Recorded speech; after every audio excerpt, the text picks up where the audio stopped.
Herzlich willkommen zur Ausfahrt TV Show. Heute geht es um die Weltpremiere des Mercedes GLAs und des Audi Q9. Zudem habe ich euch wieder ein paar Car-News aus aller Welt zusammengestellt. 2013 hat Mercedes den GLA als Premium-SUV der Kompaktklasse als Baureihe X156 vorgestellt.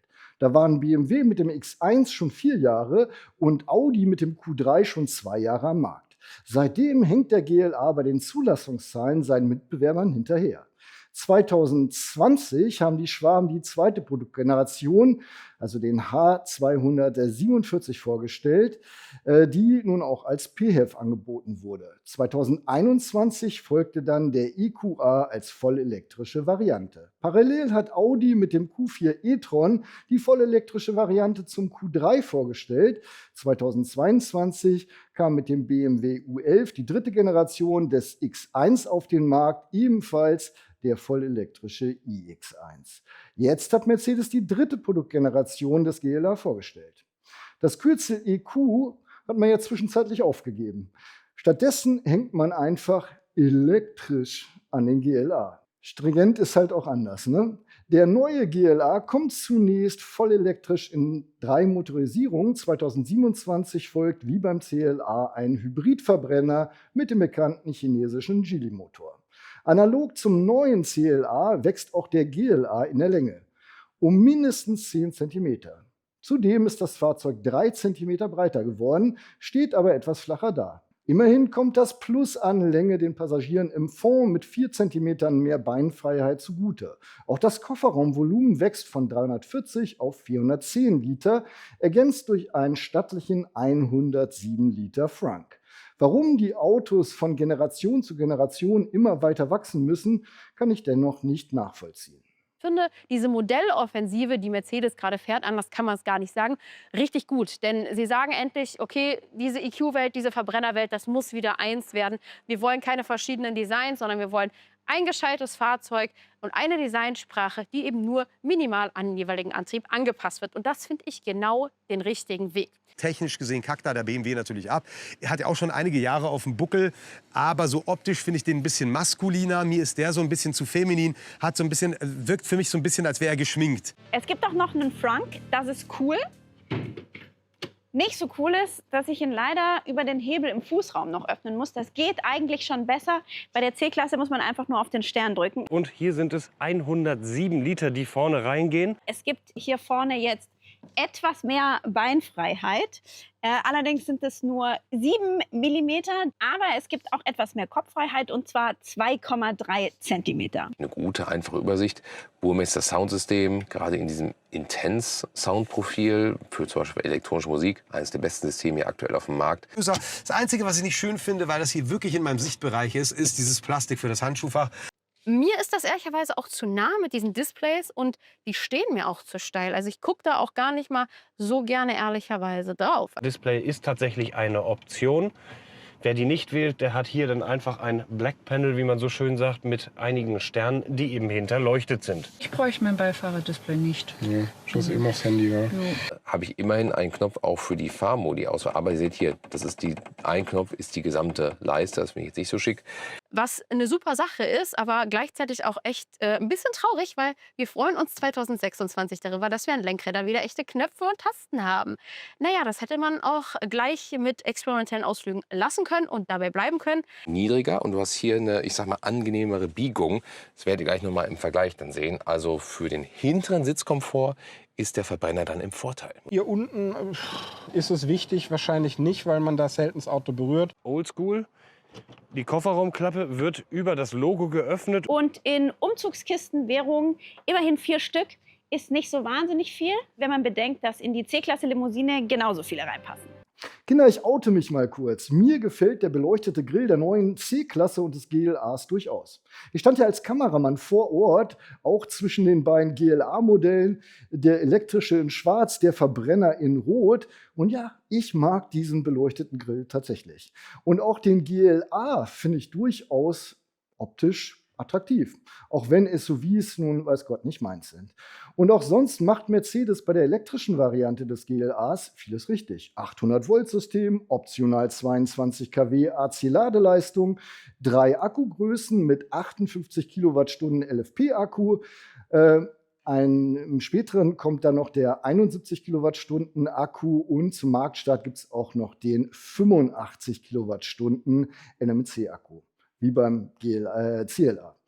Mit letzterem, also dem 85 Kilowattstunden Akku, ist eine Reichweite von rund 600 Kilometern möglich. Die Ladeleistung von 10 auf 80% beträgt unter Idealbedingungen nur 22 Minuten. Bei den 3 Motorisierungen stehen 165 kW bzw. 224 PS oder 200 kW bzw. 272 PS an der Hinterachse zur Wahl. Darüber rangiert dann der Allrader mit 260 kW bzw. 354 PS Systemleistung.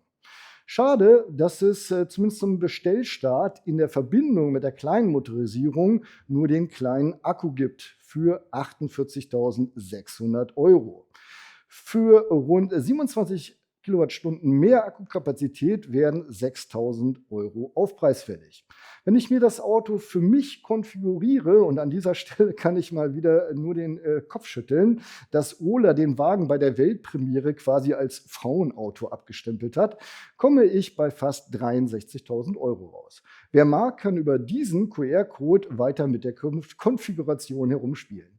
Ich persönlich würde, obwohl ich ihn optisch weniger ansprechend finde, zum CLA Shooting Brake greifen. Dort kann man dann ja auch das Glasdach verschatten tatsächlich. Allerdings ist er als 250 plus stattliche 2.000 € teurer als der GLA und beim Verbrauch laut WLTP erstaunlicherweise nur 2,4 Kilowattstunden pro 100 Kilometer effizienter.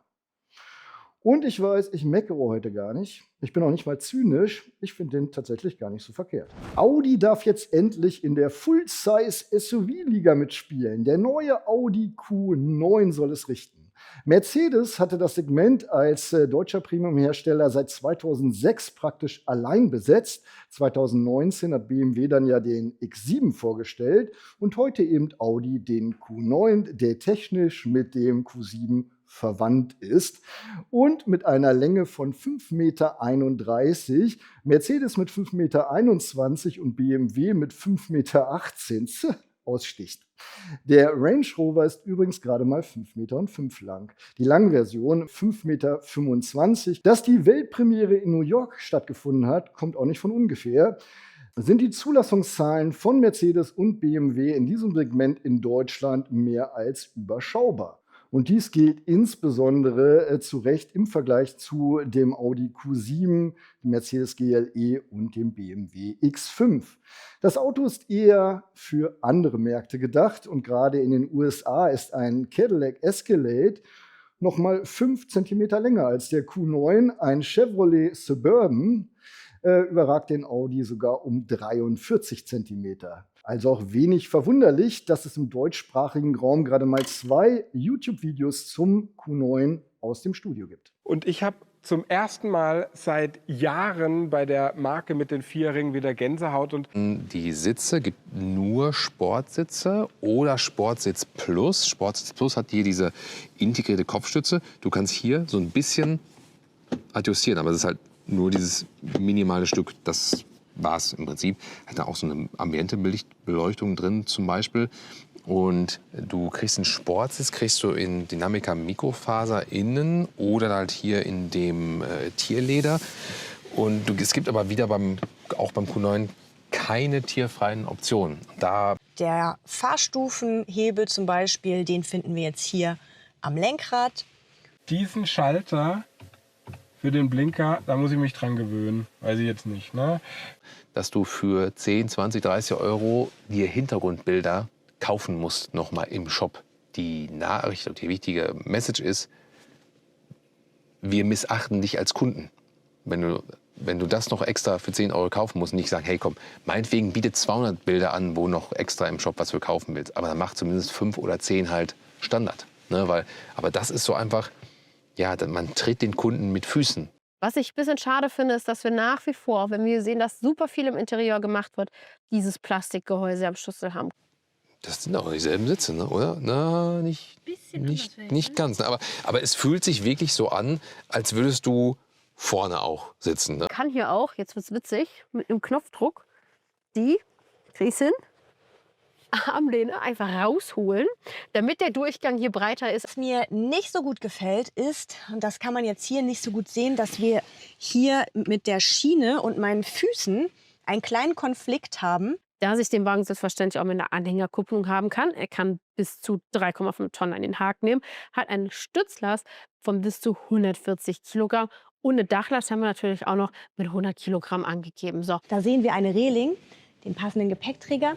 Den legt Audi bei jedem Q9 gratis dazu. Kinder, was soll ich groß sagen? Schatz, dein Auto hat meinen Weber-Grill inhaliert. Entspannt. Wir werden ihn wohl selten auf deutschen Straßen sehen. Angetrieben wird das Schiff, das man sich als 6- oder 7-Sitzer bestellen kann, von dem bekannten 3 Liter V6 Mildhybrid-Diesel mit 220 kW bzw. 300 PS. Der Verbrauch soll bei 8 Litern liegen und mit 209 Gramm CO2 pro Kilometer lautet die Effizienzklasse natürlich Gönn dir. Später folgt eine schwächere Version des Diesels und ein PHEV. In den USA wird unter der Haube hingegen ein 4 Liter V8 mit 600 PS werkeln. Wie der Q7 wird auch der Q9 in Bratislava in der Slowakei gebaut. Allerdings muss man für ihn ein bisschen mehr ausgeben. 108.400 € ohne Aschenbecher ruft Audi für das neue Flaggschiff auf. Knapp 20.000 mehr als für den Q7. Und dabei ist dann auch ein Glasdach, was man nicht verdunkeln kann. Ich danke hier mal an dieser Stelle meinem Partner leasingmarkt.de, dass sie mich auch mit dem neuen Format unterstützen. Leasingmarkt, Deutschlands Nummer 1 in Sachen Autoleasing. Heute schauen wir uns mal die Leasingangebote zu einem der letzten verbliebenen Fords an, dem Ford Puma. Ich sortiere hier mal nach Rate aufsteigend.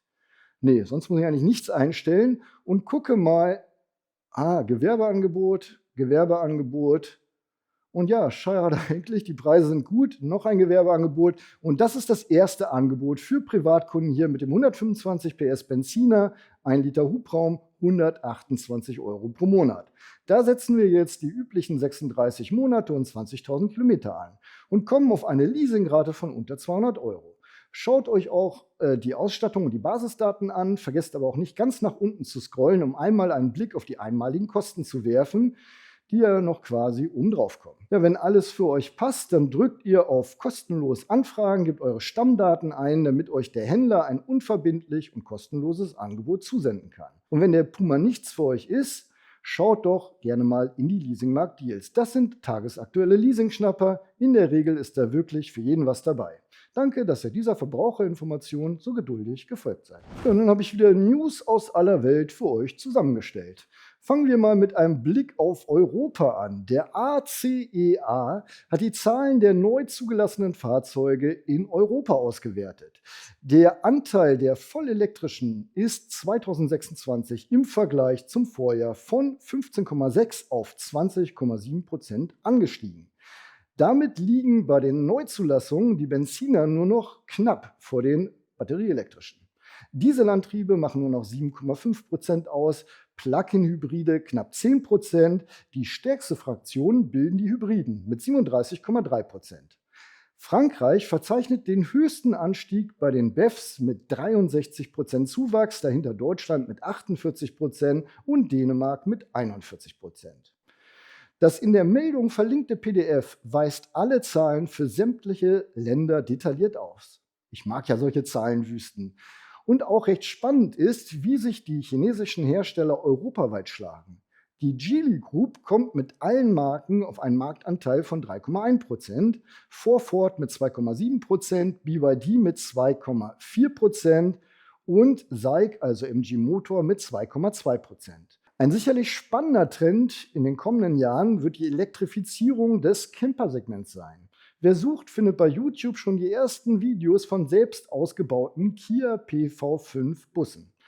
Ende August startet der diesjährige Caravan-Salon in Düsseldorf. Dort wird Nissan in Kooperation mit dem Ausbauer Eifelland den Eifelland Relax auf Basis des elektrischen Nissan Interstar vorstellen. Ein ähnliches Projekt gab es wohl auch schon mal mit dem Renault Master. Mit seiner 87 Kilowattstunden Batterie soll er bis zu 460 Kilometer weit kommen. An DC lädt er mit bis zu 130 kW, an AC mit 22 kW. Dank Vehicle-to-Load-Funktionalität werden sowohl die Heizung als auch der Herd mit Strom versorgt.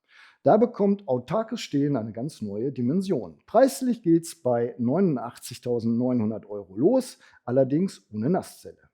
Und wer jetzt meint, da kannst du ja gleich in Urlaub schleichen, so oder so kommst du nicht an, dem darf ich sagen, mit meinem Dieselcamper fahre ich auch nicht schneller, sonst säuft er ebenfalls wie ein Loch. Und dann komme ich auch nicht an.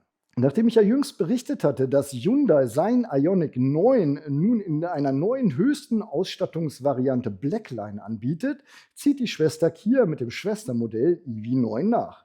Allerdings ist die Black Edition ein Sondermodell ab 80.000 €. Alle EV9 profitieren hingegen von einem Modellupdate.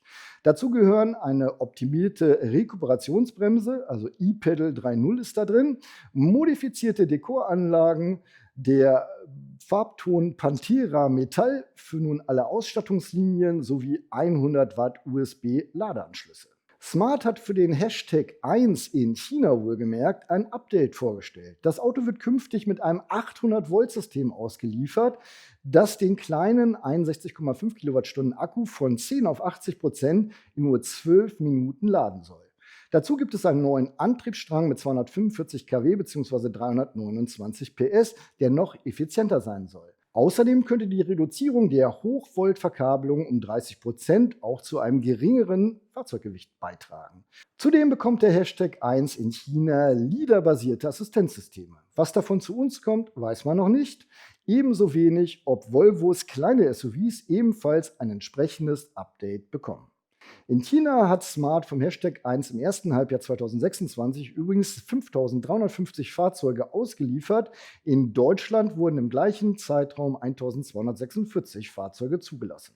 Die Quelle für die News ist K-News China. Am Ende jeder Sendung noch etwas Schönes wie versprochen. In Schweden dürfen 15-Jährige schon Auto fahren. Die Fahrzeuge kommen ohne Nummernschilder aus, tragen stattdessen ein rotes Dreieck am Heck und sind auf 30 km/h limitiert. In den Weiten Schwedens wohl kein Problem. In Deutschland dürfte der durchschnittliche Michel, ich schließe mich ein, bei solchen Fahrzeugen vermutlich einen Herzinfarkt bekommen. Denn das sind keine Leichtkraftfahrzeuge, sondern ganz normale, meist ältere PKWs. Ursprünglich war die Regelung für Traktoren gedacht. Mittlerweile sind in Schweden aber wohl rund 12.000 dieser sogenannten EPA-Trucks unterwegs. Daraus hat sich sogar eine eigene Subkultur entwickelt. Man pimpt die Karre mit fetten Bässen auf und hört EPA-Dunk, eine Art Eurodance-Musik. Arte hat dazu eine hübsche 15-minütige Doku auf YouTube veröffentlicht, die uns Autofreunde bestimmt ein bisschen in den alten Zeiten schwelgen lässt, vor allem wenn man vom Land oder aus einer Kleinstadt kommt. Ich finde es doof, etwas in makellosem Zustand halten zu wollen, ohne Kratzer und Gebrauchsspuren.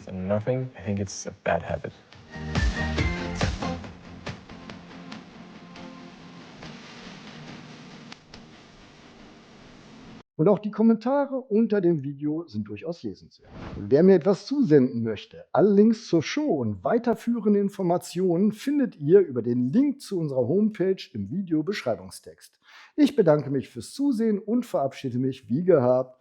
Bleibt gesund da draußen. Tschüss, bis dann, euer Jan.